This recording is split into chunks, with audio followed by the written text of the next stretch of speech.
Hello guys, কেমন আছো তোমরা? This is me my channel and page থেকে তোমাদের শুভেচ্ছা জানিয়ে আজকে তোমাদের সাথে শেয়ার করব কোরবানির গোশত খুব সহজে এবং দারুণ স্বাদের রেসিপিটা।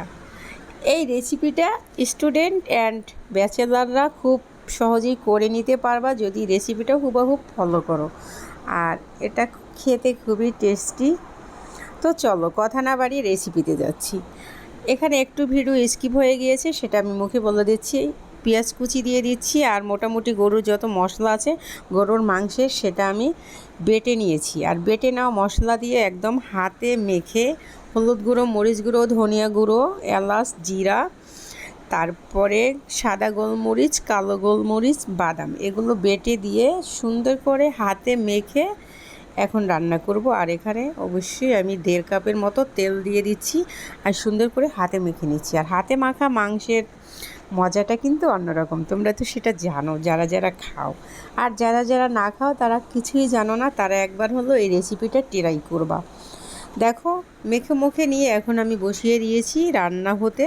তো একটু নেড়ে চেড়ে দিয়ে আমি এখন ঢাকনা দিয়ে ঢেকে মোটামুটি কষিয়ে নেব 30 মিনিটের মতো। এর মাঝে এসে 2-1 বার আমি নাড়াচাড়া দিয়ে দিব। আর কোরবানির গোশত কতটা সুস্বাদু সেটা আমরা সবাই কম বেশি জানি, তাই না? তো এরকম যদি হাতে মেখে রান্না করা যায় তো এটা স্বাদ যে দ্বিগুণ তিনগুণ বেড়ে যায় সেটাও আমরা জানি, তাই না? তো দেখো আমি এখন একটু হাঁড়িটা চেঞ্জ করে নিচ্ছি। চেঞ্জ করে নেওয়ার পরে একদম সুন্দর করে হিটটা একটু হাই হিটে দিয়ে কষিয়ে নেব। তো কষিয়ে নিচ্ছি। আর একটু হাতে মাখা মাংস যেহেতু কষানোটা কিন্তু অবশ্যই সুন্দর করে চাই। তো আমি এ পর্যায়ে কিন্তু একদম সুন্দর করে কষিয়ে নেব। আর এখন আমি দিয়ে দিচ্ছি 4টা রসুন। দেখো কিভাবে দিয়ে দিচ্ছি। প্রথমে আমি এই সাইডটা পাছার সাইডে কেটে কেটে নিয়ে পরিষ্কার করে ধুয়ে তারপরে দিয়ে দিচ্ছি। তো এখন আমি সুন্দর করে কষিয়ে নেব। আর তো আগেই বলেছি যেহেতু হাতে মাখা রেসিপি এটা একটু সুন্দর করে কষিয়ে নিতে হবে। একদম দেখো সুন্দর করে তেল উঠে গিয়েছে আর অলমোস্ট কষানো আমার ফিনিশড। এখন আমি এ পর্যায়ে পাশেই আমি গরম পানি করে রেখেছি, সেই গরম পানি থেকে কিছুটা পানি দিয়ে দিব। আর দেখো সুন্দর করে নেড়ে চেড়ে তারপর কষিয়ে নিচ্ছি। এই রেসিপিটা তোমরা একবার হলো ট্রাই করো আমার ডিয়ার ভাই ও বোনেরা অ্যান্ড ফ্রেন্ডরা। তো দেখো এখন আমি কিন্তু পানিটা অ্যাড করে দিব। তো এখানে আমি পরিমাণ মতো পানি দেব। তোমরা যতটুকু গোশ নেবে ততটুকু পরিমাণ পানি দিবে। আমার এখানে 3 কেজি গোশ, তো সেই পর্যায়ে আমি যতটুকু পানি প্রয়োজন হয়েছে সেতটুকু দিয়ে দিয়েছি। আর এখন ফুটে উঠেছে, ঢেকে রান্না করব না হওয়া পর্যন্ত। তবে এর মাঝে একবার আমি নাড়াচাড়া দিয়ে দিচ্ছি।